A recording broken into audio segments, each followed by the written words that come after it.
ప్రజాస్వామ్యాన్ని కాంగ్రెస్ ప్రభుత్వం కూనీ చేస్తోందని మాజీ మంత్రి హరీష్ రావు అన్నారు. పేదల భూములే కాంగ్రెస్ ప్రభుత్వం టార్గెట్ గా మారాయని ఆయన విమర్శించారు. నాటి ఇందిరమ్మ కాంగ్రెస్ పేదలకు భూములు ఇస్తే నేటి రేవంత్ కాంగ్రెస్ మాత్రం పేదల భూములు లాక్కుంటోన్నారని మండిపడ్డారు. కాల్లాపూర్ రైతులను పరామర్శించేందుకు వెళ్లిన తమను అడ్డుకుంటున్నారన్నారు. శాంతియుత నిరసనకు కూడా అనుమతి ఇవ్వలేదని మండిపడ్డారు. ఇలాంటి చర్యలు ప్రజాస్వామ్యానికి విరుద్ధమని, ప్రభుత్వం తన వైఖరిని మార్చుకోవాలని ఆయన డిమాండ్ చేశారు. ఇవాళ రేవంత్ రెడ్డి పరిస్థితి ఎట్లా ఉందంటే పిచ్చోడు చేతిలో రాయిలాగా అయిపోయింది తెలంగాణ రాష్ట్రం. ఇవాళ తెలంగాణ రాష్ట్రంలో ఈ రేవంత్ రెడ్డి ఎప్పుడు ఏం చేస్తాడో అర్థం కాదు. పొద్దున నిద్రలో కలలో ఏదొస్తే ఉదయాన్నే అది చేసే కార్యక్రమం కనబడతా ఉంది. హైడ్రా పేరిట పేదల గుడిసెలు కూల్చే ప్రయత్నం చేసినాడు. ఒకసారి ఇప్పుడు మూసీ పేరిట అపార్ట్మెంట్లు కూల్చే ప్రయత్నం చేస్తా ఉన్నాడు. యూనివర్సిటీ భూములు లాక్కుంటా అని చెప్పి అటు ఉర్దూ యూనివర్సిటీ మీద, ఇటు సెంట్రల్ యూనివర్సిటీ మీద, అటు అగ్రికల్చర్ యూనివర్సిటీ మీద పడి యూనివర్సిటీ భూములు లాక్కునే ప్రయత్నం చేస్తుంటాడు. నిన్న చూసాం వ్యవసాయ market committee fruit market land కూడా ఇలా దాన్ని కూడా తన అనుయాయులకు పారిశ్రామికవేత్తల పేరిట కట్టబెట్టే ప్రయత్నం చేస్తా ఉన్నాడు.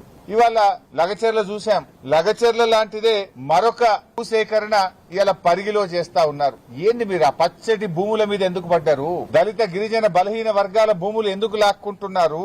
ఇలా ఇది భూసేకరణ కాదు, ఇది దళిత బలహీన వర్గాల ప్రజల మీద దండయాత్ర చేస్తున్నది రేవంత్ రెడ్డి ప్రభుత్వం. కాంగ్రెస్ అధికారంలోకి వస్తే ఎస్సీ ఎస్టీలకు అసైన్డ్ భూములకు పట్టాలు ఇస్తాము అని చెప్పారు. పట్టాలు ఇవ్వడం మాట దేవుడెరుగు గాని ఉన్న భూములు లాక్కుంటున్నారు. ఎస్సీ ఎస్టీలకు పట్టా భూములతో సమానమైన నష్టపరిహారం ఇస్తామన్నారు. ఇచ్చిన మాట నిలబెట్టుకుంటారా నిలబెట్టుకోరా? అంటే అధికారంలో వచ్చేదాకా ఒక మాట, అధికారంలో వచ్చిన తర్వాత ఇంకో మాటనా? ఓడ దాటేదాకా ఓడమల్లప్ప, ఓడ దాటినాక బోడమల్లప్ప కథనా ఈ కాంగ్రెస్ కథ?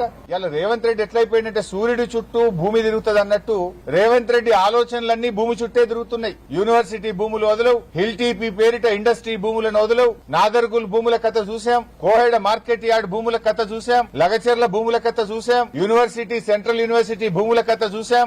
ఇవాళ చూస్తే పరిగిలో మళ్ళీ భూములు లాక్కోవడం. భూములు తప్ప నీకు ఇంకోటి పట్టదా? నువ్వు పాలన చేయవయా అంటే భూములు లాక్కోవడం ఏంది? ముఖ్యమంత్రి ఇందిరమ్మ రాజ్యం అంటూ నాటి ఇందిరమ్మ భూములు ఇచ్చింది. నేటి ఇందిరమ్మ పాలనలో భూములు లాక్కుంటున్నారు. ఎస్సీ ఎస్టీలు మైనార్టీలు బీసీల భూములు లాక్కోవడానికే నీకు అధికారం ఇచ్చిందా? నువ్వు ఎందుకు ఎక్కడ అసైన్డ్ భూమి ఉంటే అక్కడ గద్దల్లాగా ఎందుకు మారుతున్నారు? మీ మేనిఫెస్టోలో చెప్పింది ఏంది? వాళ్ళకు పట్టాలు ఇస్తాం, వాళ్లకు అమ్ముకునే హక్కులు కల్పిస్తాం, ఒకవేళ ఎక్వైర్ చేస్తే పట్టా భూమితో సమానమైన ధర చెల్లిస్తామన్నారు. ఇస్తున్నారా? ఎక్కడన్నా ₹1 ఎకరం ఉన్న భూమికి అసైన్డ్ భూమి అని 10 లక్షలు 20 లక్షలు ఇచ్చి లాక్కునే ప్రయత్నం చేస్తున్నారు. ఎందుకు ఈ దళితుల మీద, గిరిజనుల మీద, బలహీన వర్గాల భూముల మీద దండయాత్ర చేస్తున్నారు అని మేము అడగడానికి వెళ్తా ఉన్నాం. మమ్మల్ని ఎందుకు ఆపే ప్రయత్నం చేస్తున్నారు? అది ముఖ్యమంత్రి గారి జిల్లా వికారాబాద్ జిల్లా